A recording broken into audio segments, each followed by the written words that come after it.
It's our first visit with Ron Paul of 2013. He is now the former congressman. The first time I interviewed him, he was running for Congress again, I guess back in 95, 96. And he'd been in Congress once before as a libertarian. And, of course, went back as a Republican. And he has been our greatest defender of liberty, worldwide loved and admired. He's got big announcements coming up soon. I've heard the rumors, and I'll see if he'll give us any hint. But he joins us, obviously, to talk about the fiscal cliff that he said we've already gone over a long time ago. What's happening with that? The Sandy Hook shooting, the announcements of the NSA openly spying on us. It's like everything Ron Paul talked about 15 years ago and got called a conspiracy theorist is now just out in the open. And former congressman and really omnibudsman of liberty worldwide, thank you so much for spending time with us. Good to be with you. Did you have a good Christmas? Yep, very good. Family got here. We had a lot of fun and didn't solve any world problems. I wish I need to learn how to unplug as well. Wow, you heard what I threw out there, sir. Where would you like to start first? Well, the things that I've talked about is mostly, the general, deterioration of our individual freedoms and our liberties in our markets. But I think the big thing as I wound down my career dealt with, financial and the economy. And I think both major parties and most members of Congress are in total denial as to what the real problem is, because they think it's just a budget. If we change this number, raise taxes, cut spending, pretend to cut spending, we solve the problem. And I think it's much bigger than that. I think, first off, the country is bankrupt. We're insolvent. We can't pay the bills, and they won't admit it. I mean, we have these obligations of $220 trillion in national debt, of $16 trillion. We're the biggest foreign debtor nation ever. And that is ignored, and they talk about, what they're going to do with tinkering with the tax code, and they talk about cuts, which aren't cuts. It's just all deceit and trying to fool the people into believing that they can tinker with a budget. But I think the problem is government is too big. They don't follow the Constitution. They don't know what the rule of government ought to be in a free society, and they don't admit we're bankrupt. And oftentimes I've used this saying that, are we going to go over the cliff? Well, in many ways, we're over the cliff in that we're not going to retrace ourselves. If you're over a cliff, you just don't have a chance to climb back up. And we really don't. We're not going to have enough people in Congress in the next go-around, or do we have them now? We have better people now, and we're going to have some people speaking for us. But we can't go back and all of a sudden balance our budget, remove the regulations, and protect our liberties. All we have to do is listen to our president, what his plans are. But the Republicans aren't, doing a whole lot more, because we're facing a situation where it took 100 years for our governments and our schools to indoctrinate our people to accepting the idea that the role of government ought to be to take care of us and provide perfect safety and make sure nobody falls through, the net and take care of people and the whole world. And I think we have to address the subject. What should the role of government be? The founders made an attempt at it. They wrote a constitution. We don't obey it. And to me, if we would accept the notion that the role of government is to protect our freedoms, provide some national defense for us, provide a sound currency, and protect our liberties, there would be no warfare state and there would be no welfare state. And nobody wants to address that. And all this talk, neither Republicans or Democrats would even suggest about cutting the militarism. The only talk was, should we increase the military expenditures by 18% or 20%? The people who wanted 18% were castigated for slashing national defense and said they were, unpatriotic. So that is where the mess is. I see the mess that we're in, a problem of education, a consequence of 100 years of control of many generations, Sure. indoctrinating them into bad economic policy and bad foreign policy. Congressman, you've talked about globalism, the Bilderberg Group, people like that, but it's now in the Financial Times of London. It's in hundreds of papers. In fact, we can probably pull some up and put them on screen, where they announce global government by the 6 mega banks. And I listened to Bloomberg Financial on XM, And they brag that they've conquered Europe with debt. They've signed the Europeans onto derivatives. They've got them dependent on socialism. But most of the debt is actually the central bank's debt that are really private. And now I see them wrecking us, Congressman, on purpose to make us debt slaves while also making us dependent. I mean, surely they know the facts. Even the Congressional Budget Office, as you know, 3 or 4 years ago said we were bankrupt. All these other government economists have admitted this. So you're not just somebody who studied economics. You're also a medical doctor. It's kind of like a patient that's got cancer all over their body. This is already a done deal. So what's your take on my statement that we've been maneuvered into rack and ruin by loan sharks? I mean, I think it's important to not just say they're a bunch of buffoons in D.C. Goldman Sachs, J.P. Morgan, and others, in my research, are just mafia organizations that want us as basically debt slaves on a sharecropping plantation. I think it's partially true, but it also involves indoctrination through education. It's just not 10 or 15 people who get together and all of a sudden they can change people's minds. People endorse Keynesianism. They endorse the Federal Reserve. They endorse us being the policemen of the world and that we should have these wars in the Middle East. So they have been indoctrinated. And yes, there are a few who are going to benefit. But, you know, I can't read into their minds. I don't know. They sit back and say, you know what, we're going to bankrupt the country and cause this chaos. I think they try to get away with manipulating and maneuvering and benefiting themselves both with power and money. And philosophically, it doesn't work out, so they have to react. So they take advantage of it. It's sort of like taking advantage. Don't let a major crisis go to waste. I mean, they create the problems. They think they're going to get away with it, and then when the crisis hits, they make use of it, and they say, "Well, we have to do." They're motivated by money and power, and they have to have control. Sure, of the politics. sure. I'm talking about. I don't think they're smart enough to, on a daily basis, say, "Well, we're going to do A and B is going to be results." I think there are mostly unintended consequences that occur, and they react. I'd like to get people to react differently. I agree with you that at the mid-level and even the upper levels, obviously, it's just a corrupt system people have been born into now. But I'm talking about the 112-point plan that got leaked out of the World Bank when Joseph Stiglitz resigned, the Nobel Prize winner in economics, in 2002. It talked about how they manipulated third world countries into bankruptcy to take control, and it discussed doing it to the West. So at Bilderberg, from our sources, but also at Davos, I've got Herman von Rompuy, head of the EU, saying we're going to use the financial crisis to bring in the New World Order. Well, that may be, and I don't know every individual who makes these plans, but I do know that I meet a lot of people who believe. I mean, you take a guy like Bernanke. I think Bernanke actually believes that junk. You know, I think he really believes that he's been sent here by the Creator to make sure we never have a Great Depression before because they didn't print the money fast enough. I don't think he sits and says, and goes much further than this, because he has invested a lifetime into proving this ideology. I think he's wrong. He's determined to prove he's right. So he creates trillions and trillions of dollars. And then these people that you're talking about, they know what's going on, and they line up, and they get involved, and they learn how to manipulate the system for political reasons. So we know that there's different factions. Our president has an agenda, and it's very, very clear. So he works his agenda with the system that exists.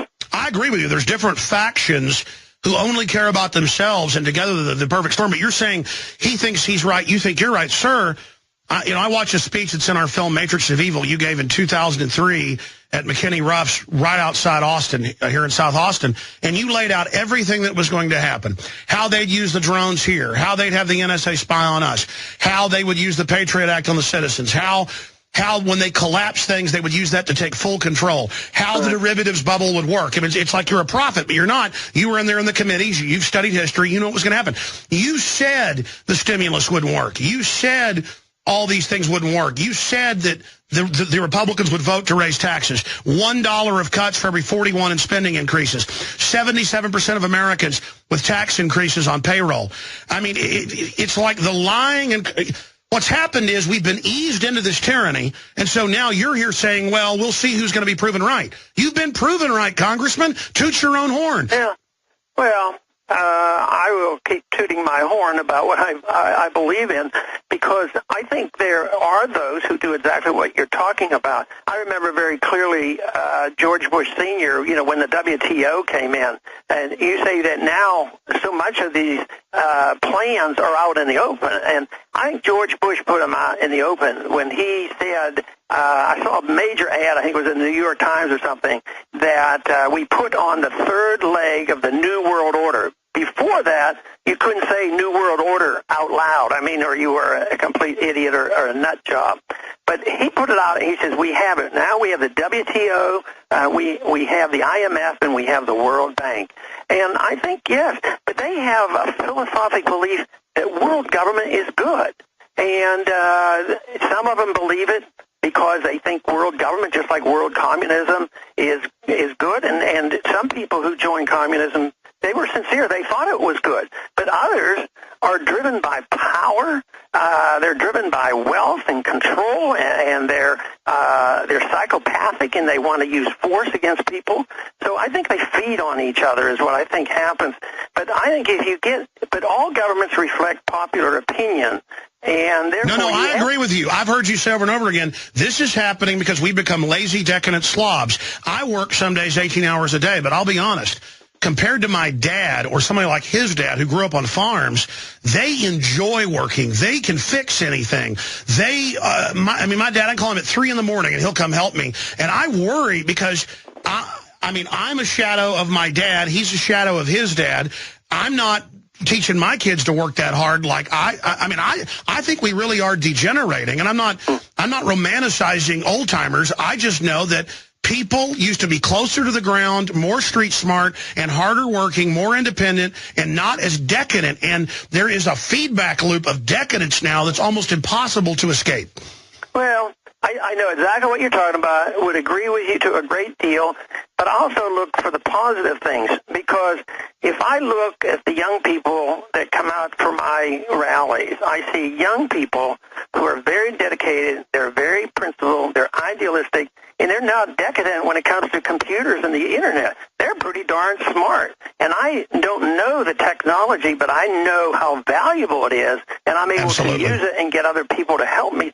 So in that sense, I become the optimist, because technology so far in all of history has always been used to enhance the power of the state and to kill people, Yes, sir. This is one time, if we're smart enough, that we ought to be able to use this technology and spread information. You do it all the time. You know about the technology. We're spreading this message. So I get to be optimistic that all we have to do is continue this. And that is why in my farewell speech, the most dangerous trend that we have to stop is the threat to our civil liberties, our ability to resist.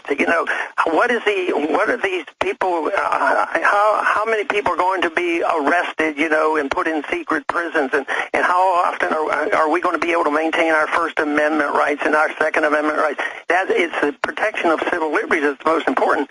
But the best way to do is awaken a generation, and we have the tool, and it's the Internet, and we have a very responsive young group, and what happens to the establishments, they beat this out of us. They do it with every generation to make you feel like you're a bad guy because you think freedom is good.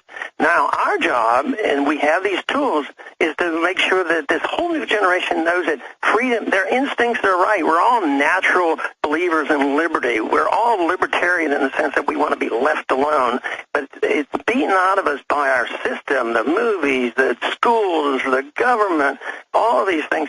So I see a tremendous opportunity, and I hope I'm not totally deceiving myself, but I'll keep working with the assumption that we can change people's minds.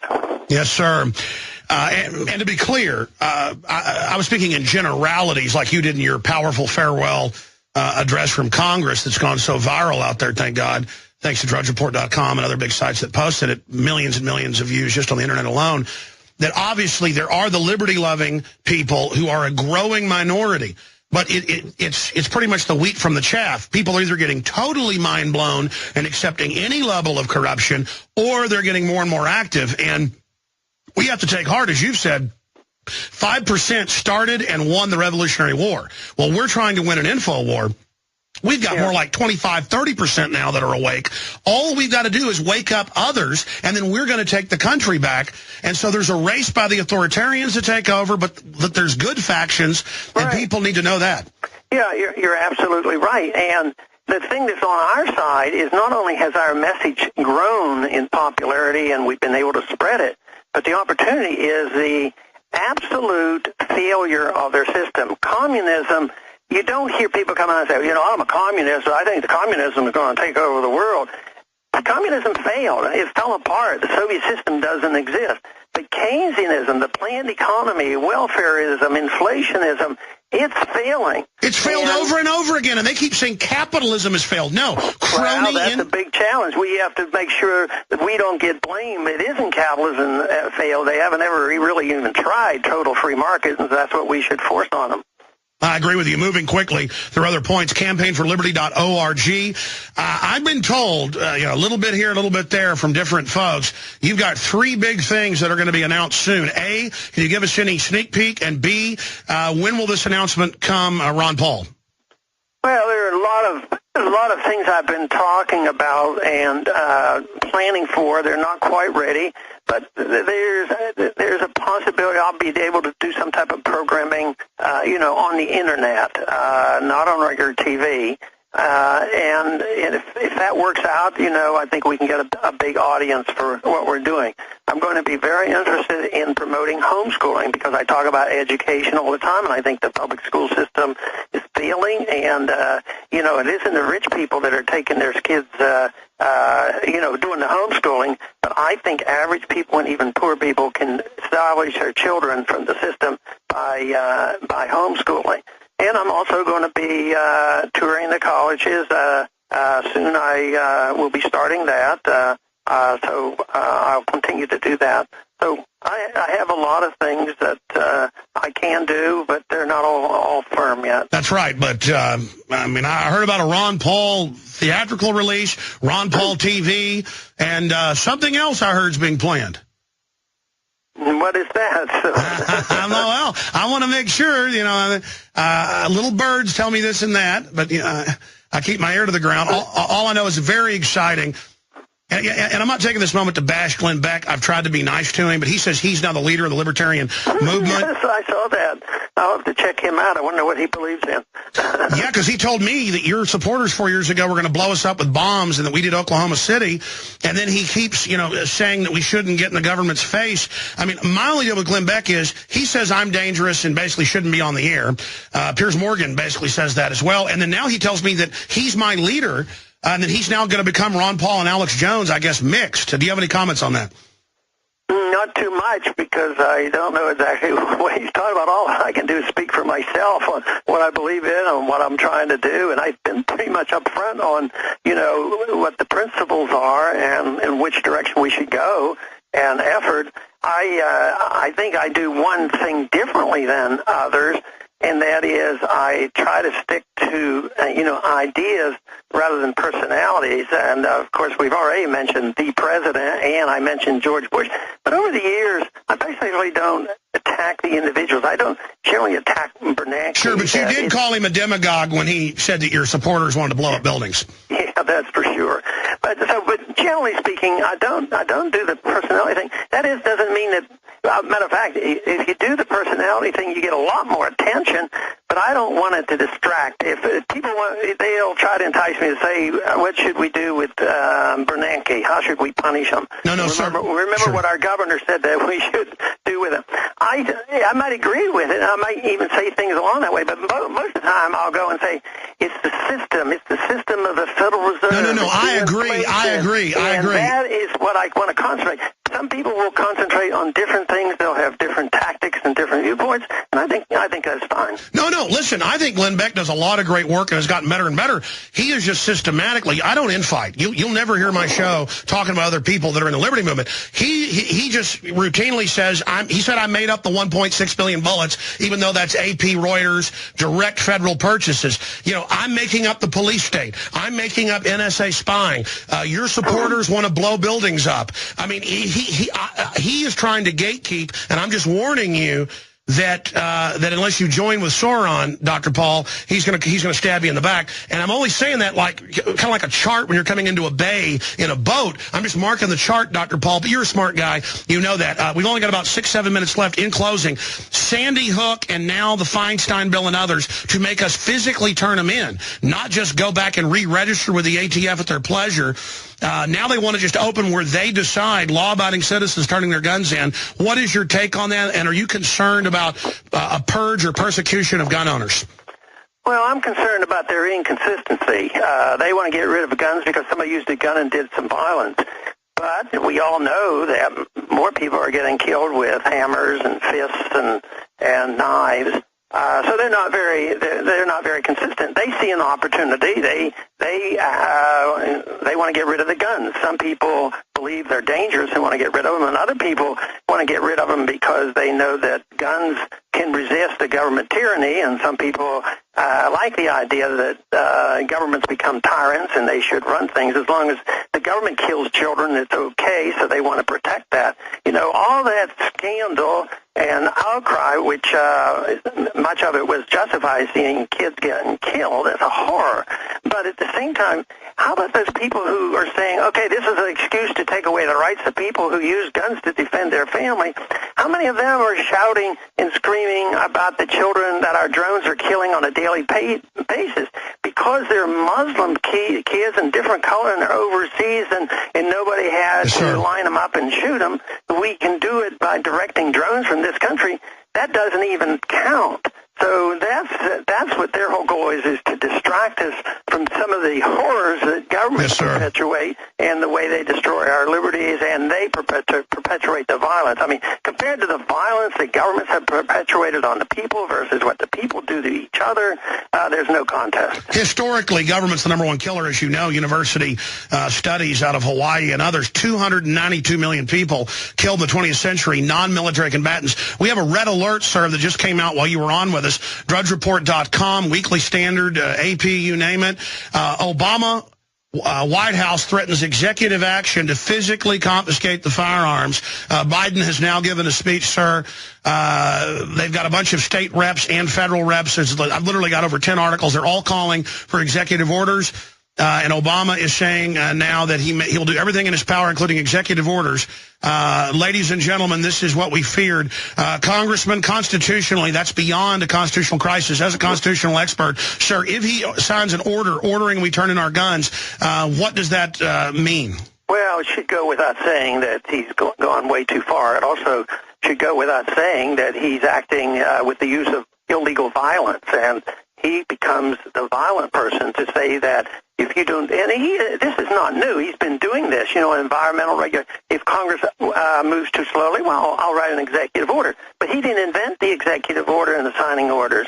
I'll ignore this. It's a bipartisan thing. But it's accelerating and getting dictatorial. They now say our military. Yeah, what do we do if Obama orders us to turn our guns in? Doesn't that make him a dictator if he just says, I'll do whatever I want? Well, it's certainly a dictatorial move on that.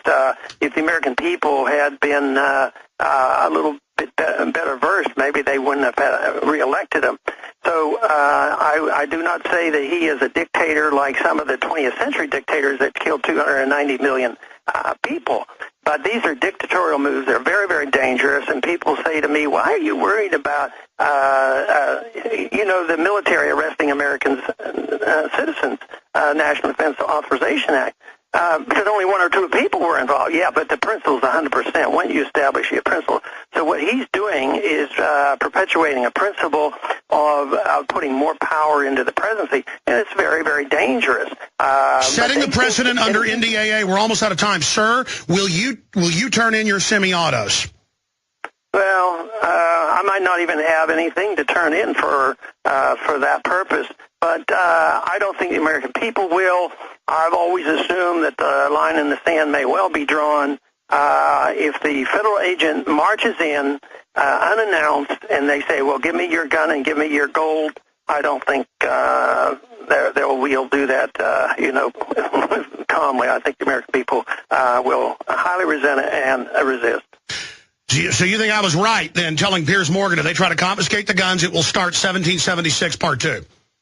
No, I don't know whether I put them in the same words, but I think I said something very similar to what you're saying. Well, God bless you, sir. I hope we can get you back again in a month. Very good. What are any other websites that are important to plug? Just campaignforliberty.org? Do that, and then we'll be listing some new things there because we're making some other web pages. I'm going to have a home page. Unfortunately, I didn't have ronpaul.com, so I'm going to have ronpaulshomepage.com. That'll be coming up, but it's not ready yet. All right, big announcements coming soon. We'll talk to you and say hi to the family. God bless you, sir. Thank you. Great to talk to that man during this dark time. I told you, Executive...